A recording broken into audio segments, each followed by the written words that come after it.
Bismillahirrahmanirrahim. Assalamualaikum warahmatullahi wabarakatuh. Alhamdulillah wassalatu wassalamu ala Rasulillah wa ala alihi washabbihi wa mawalah. Pemirsa yang semoga dirahmati oleh Allah Subhanahu wa taala, kita lanjutkan pembacaan kitab Shahihul Adab Al-Islamiyah. Kali ini kita berada di dalam bab Adabu Tilawatil Quran atau adab-adab sunnah yang hendaknya dilakukan oleh seorang muslim sebelum, selama, dan sesudah membaca Al-Quran.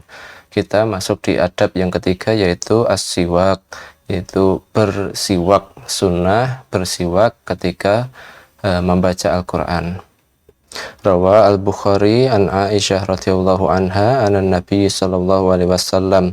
Imam Al-Bukhari meriwayatkan dari Ibunda Aisyah, semoga Allah meridai beliau, dari Nabi sallallahu alaihi wasallam yang berkata, yang bersabda, as-siwaku madharatun lil fami mardotun li rabbi. Siwak, as-siwaku madharatun lil fami. Siwak adalah penyuci bagi mulut. Siwak adalah penyuci bagi mulut. Wa mardotun li rabbi, dan siwak adalah alat yang bisa menjadikan seseorang itu mendapat ridha Allah Subhanahu wa taala. Siwak juga merupakan alat atau perbuatan yang bisa mendatangkan ridha Allah Subhanahu wa taala. Kemudian di hadis yang kedua yang menjadi dalil tentang sunnahnya bersiwak ketika membaca Al-Quran adalah hadis yang diriwayatkan oleh Imam Al-Baihaqi di dalam kitabnya Syu'abul Iman, yang kemudian Syekh Muhammad Nasiruddin Al-Albani menilai bahwa hadis ini adalah hadis yang sahih. An Samurah radhiyallahu anhu, dari sahabat Samurah bin Jundab, semoga Allah meridai beliau, yang mengatakan bahwa Rasulullah sallallahu alaihi wasallam bersabda, "Tayyibu afwahakum bisiwak fa innaha turuqul Qur'an." Tayyibu afwahakum bisiwak. Tayyibu, perbaikilah, baguskanlah, afwahakum, mulut-mulut kalian, bisiwak, dengan bersiwak, dengan bersiwak. Maksudnya di sini adalah bersihkanlah, nadhifu, bersihkanlah mulut-mulut kalian dengan siwak. Mengapa? Fa innaha, karena mulut, karena siwak itu tadi, karena itu tadi adalah turuqul Quran, karena mulut adalah jalan bagi Al-Quran.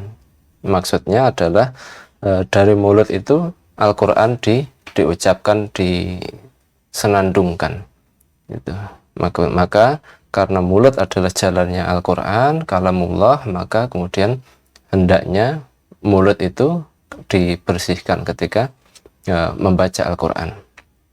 Dari hadis ini bisa diambil pelajaran fadilatus siwak, tentang keutamaan amal perbuatan berupa siwak, membersihkan gigi dengan akar kayu arok, atau membersihkan gigi dengan alat-alat yang lainnya yang bisa menjadikan mulut itu bersih.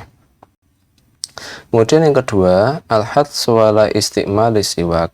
Ada anjuran untuk menggunakan siwak. Ada anjuran untuk menggunakan siwak. Kemudian pelajaran ketiga, kedua hadis ini menunjukkan bahwa Islam adalah syariat yang sempurna. Mengapa? Limura'atiha nadhafatul insan. Karena dalam syariat Islam itu ada perhatian terhadap kebersihan manusia.